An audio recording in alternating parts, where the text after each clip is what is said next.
मौजूदा पार्लियामेंट के आइन में तरमीम करण जो मैंडेट न है। एडी वडी तरमीम कराइण नाइंसाफ़ी हूंदी।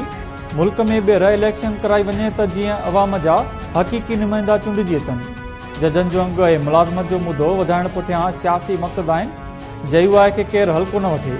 आईनी तरमीम ज़रिए मार्शल लगायो पियो वियो पर असां मदद न कई। चयो आहे सरबराह मौलाना फज़लुर रहमान जी पेशावर में प्रेस कॉन्फ्रेंस। मौलाना फज़लुर रहमान चयो आहे त अदालती ढांचे में जेका तब्दीली आणण जी कोशिश कई पई वई उहा अवाम जे मुफ़ाद में न हुई। ॾिसंदासीं त पीपुल्स पार्टी कहिड़ो तरमीमी मसौदो आणे थी। चाहियूं था त मीसाक जमहूरियत तहत अदलिया में सुधार आंदा वञनि। खैबर पख्तूनख्वा हिन वक़्तु बदमनी जी बाहि में सड़ी रहियो आहे। पीटीआई खे जलसे जी इजाज़त मिलणु घुर्जे। लबनान जी बाहि सॼी दुनिया खे पंहिंजे वकड़ में आणे सघे थी। मस्जिद अक्सा जी आज़ादी ताईं जहाद जारी रहंदो।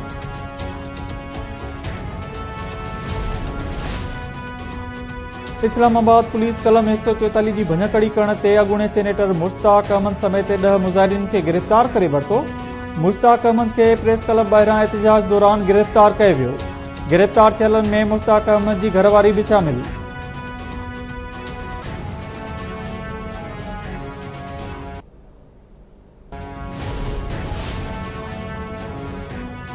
नॉन फाइलर्स गाॾियूं ऐं मिल्कियत ख़रीद न करे सघंदा। नई करंट अकाउंट खोलवाए सघंदा। नॉन फाइलर जी यूटिलिटी सर्विस ब्लॉक करण ते मजबूर आहियूं। 1.5 लाख खाली असामियूं ख़त्म कई वेंदियूं। 6 वज़ारतुनि खे बि ख़त्म करण वारे फ़ैसिले ते हाणे अमल थींदो। नाणे वारे वफ़ाक़ी वज़ीर मोहम्मद औरंगज़ेब जो ऐलान। इस्लामाबाद में प्रेस कॉन्फ्रेंस कंदे मोहम्मद औरंगज़ेब चयो आहे त कंहिं वटि केतिरी मिल्कियत आहे ऐं केतिरा भेरा पर डे जो सफ़र कयो। हुकूमत वटि समूरी डेटा मौजूदु आहे। प्रोडक्शन यूनिट सिर्फ़ रजिस्टर्ड होलसेलर्स खे सामान विकिरो करे सघंदा। 3 लाख मैन्युफैक्चरर्स मां 25 सैकड़ो टैक्स ॾियनि था। FBR में 2000 टैक्स ऑडिट एक्सपर्ट मुक़ररु कया वेंदा। टैक्स कलेक्टर्स जो बि एहतसाब कयो वेंदो।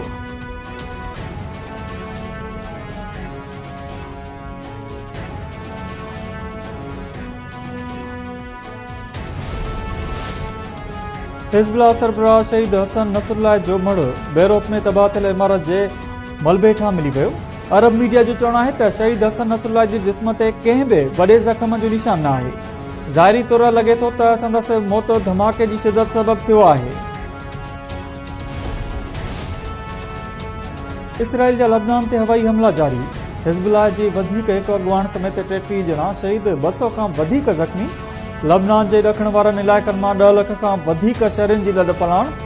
ईरान सलामती काउंसिल जो हंगामी इजलास हटाइण जी दरख़्वास्त करे छॾी।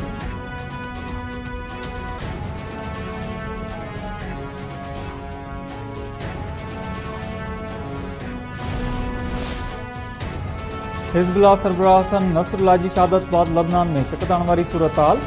उॾामूं बंदि थियण सबबि केतिरा ई पाकिस्तानी शहरी फाथल। पाकिस्तानी शहरियुनि जो चवणु आहे त सफ़ारतखाने खे 1 महीनो अॻु ई चयो वियो हो त होमवर्क पूरो रखे। शाम जो रस्तो गैर महफ़ूज़ आहे। बैरूत मां निकिरण जो ज़मीनी रस्तो बि बंदि आहे। कंहिं ख़ुसूसी जहाज़ ज़रिए पाकिस्तान आंदो वञे।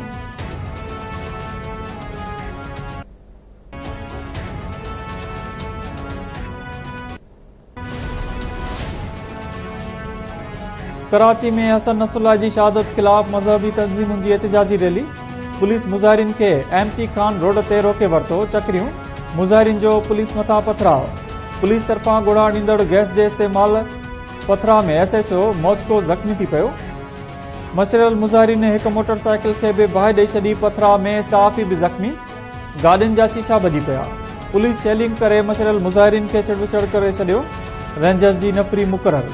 पुलिस जो चवणु आहे त मुज़ाहिरीन अमरीकी कौंसल खाने तरफ़ वञण जी कोशिश करे रहिया हुआ।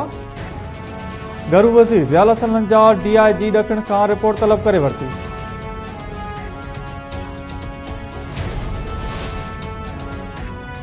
इतलात वारे वफ़ाक़ी वज़ीर अता तरड़ चयो आहे त अली अमीन गंडापुर जो गोली हलाइण वारो बयान नाकामी जो इतराफ़ आहे। लश्कर वठी चढ़ाई करण जी धमकी ॾियण हिकु ॿिए नए मई जो ऐलान आहे। वज़ीर आला KP ॿिए कंहिं जो न पर पंहिंजो नुक़सान कंदो।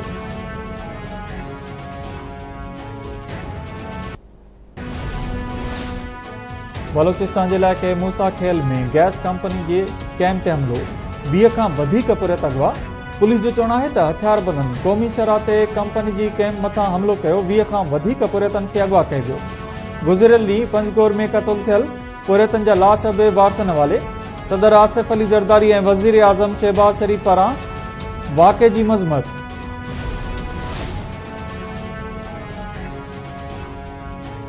रावलपिंडी में एहतजाज ते पीटीआई अॻुवाणनि ख़िलाफ़ केस दाख़िल।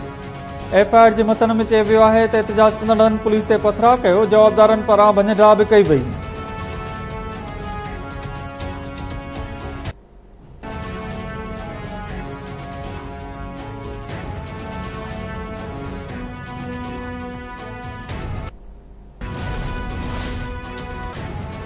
पीपल्स पार्टी जे चेयरमैन बिलाल भुट्टो ज़रदारी एमआरडी जे शहीदनि खे भेटा पेश कई।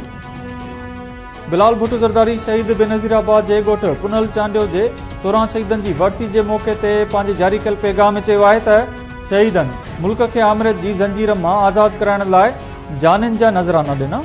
शहीद हमेशह असांजी दिलनि में ज़िंदा रहंदा।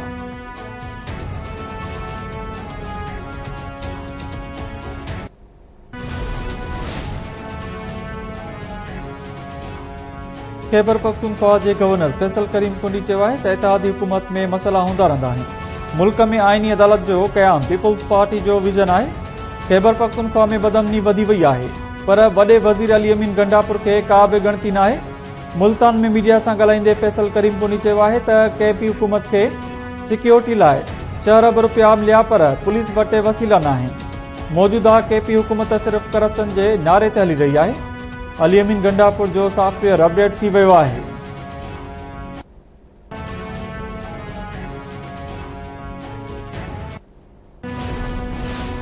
शिकारपुर में शहायती भिड़काईंदड़ सुंदराणी ऐं बिरोही बिरादरी जी बिंदुरनि में हलंदड़ खूनी तकरार जे निबेरे लाइ जरगो। 1 करोड़ 91 लख रुपया दंड मुक़रर।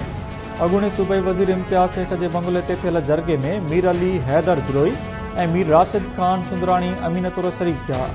सुंदराणी बिरादरी जी धुर जे 4 ॼणनि जे क़त्ल ऐं 1 ॼणे खे ज़ख़्मी करण जो ॾोह साबित थियण ते बिरोही बिरादरी जी धुर मथां मजमूई तौर ते 1 करोड़ 11 लख रुपया दंड मुक़रर कयो वियो।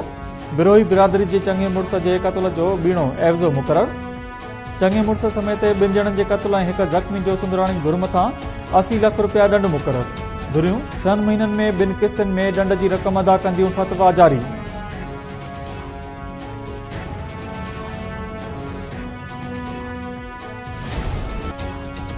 दौलतपुर में नौजवान यासीन मरी के मुबैना मुक़ाबले में क़त्ल करण वारे वाक़े ख़िलाफ़ मरी बिरादरी जा मुख़्तलिफ़ शहरनि में एहतिजाजी मुज़ाहिरा। मरी बिरादरी जे माण्हुनि नवाब शाह, टंडो आदम, शाहपुर चाकर, जाम नवाज़ अली, अखरी चौदगी, गोपचाणी ऐं ॿियनि शहरनि में एहतिजाजी मुज़ाहिरा कया।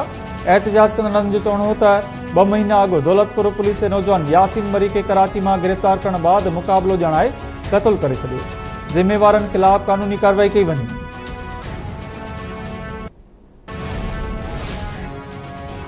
कादिरपुर में बदअमनी ख़िलाफ़ कारोबार बंद करे एहतिजाजी रैली कढी वई। एहतिजाज दौरान शहरनि जी पुलिस ख़िलाफ़ नारेबाज़ी।